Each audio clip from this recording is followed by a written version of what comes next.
see the President and his administration now launching a multi-tiered campaign to try and influence moderate Democrats to come and support his budget, I think it indicates and reflects how out of the mainstream this plan really is.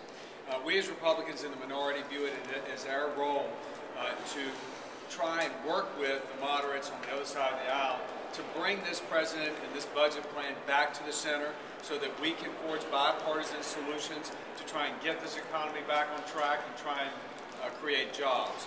You know, when you look at it, I spoke to several small business people in my district last week, and they are having difficulty keeping the lights open because they don't have access to lines of credit. They're having difficulty in energizing their customer base to go and continue the business that they've been used to.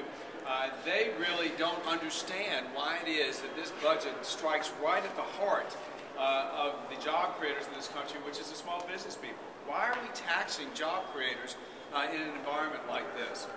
Additionally, I visited on Friday a national NIH Cancer Center in Richmond, and I met with the head of the center.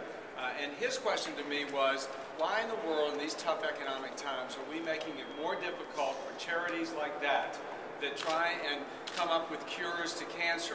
Why are we making it more difficult for them to operate? Because if you look at this budget then takes away or minimizes the benefit of giving to charities. To the tune of over $16 billion our charities will suffer under this budget.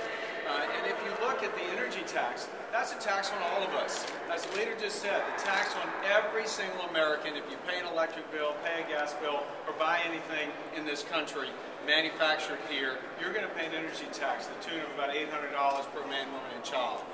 We've got a lot of work to do. We've got to come together. This latest flap on AIG, I just think is something extremely troubling. The latest news now is in the stimulus bill that passed, there was a provision which disallowed companies, which disallowed the government to go back and retract any ability for companies to pay bonuses. Basically, a prohibition on what the president is now talking about was in the bill that passed and signed into law.